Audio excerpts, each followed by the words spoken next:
पृथ्वी के साथ आपका बंधन टूट गया है,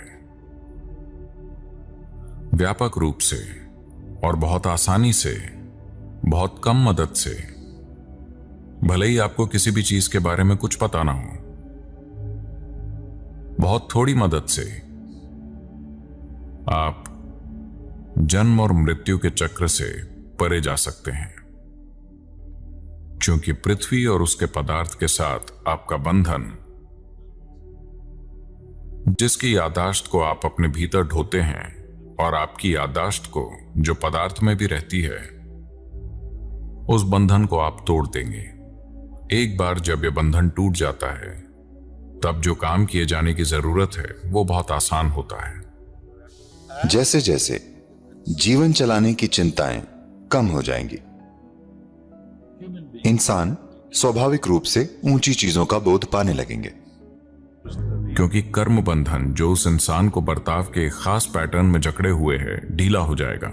यही कारण है कि हम कहते हैं कि कोई इंसान अगर 84 साल की उम्र के बाद मरता है, हो सकता है कि उस मूर्ख ने कभी पूर्णिमा के चांद को देखने का आनंद नहीं लिया हो, लेकिन उसके शरीर ने इसे देखा है। हो सकता है कि उसकी आंखों ने नहीं देखा हो, लेकिन उसका शारीरिक स्वरूप 1008 चांद का गवाह रहा है, जिसका मतलब है कि उसकी कर्म संरचना ढीली हो जाएगी। एक बार जब वो ढीली हो जाती है, तो वो तुरंत दूसरा शरीर नहीं ढूंढ सकता, कोई गर्भ उसे स्वीकार नहीं करेगा। इसका मतलब है कि वो यहां वहां घूमता रहेगा और हम उसे बहुत आसानी से ठिकाने लगा सकते हैं। बस यूं ही उसे किसी दूसरी प्रक्रिया से गुजरने की जरूरत नहीं है, भले ही उसने एक बिल्कुल अनभिज्ञ जीवन जिया हो।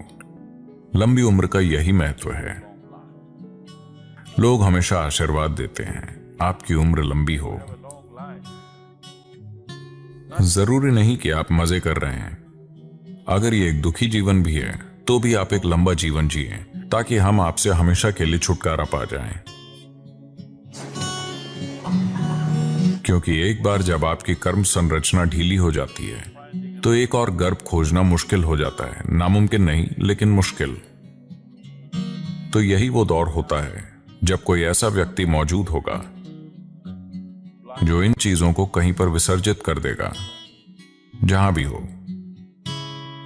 भले ही उन्होंने अपने जीवन में किसी भी आध्यात्मिक आयाम को नहीं जाना हो।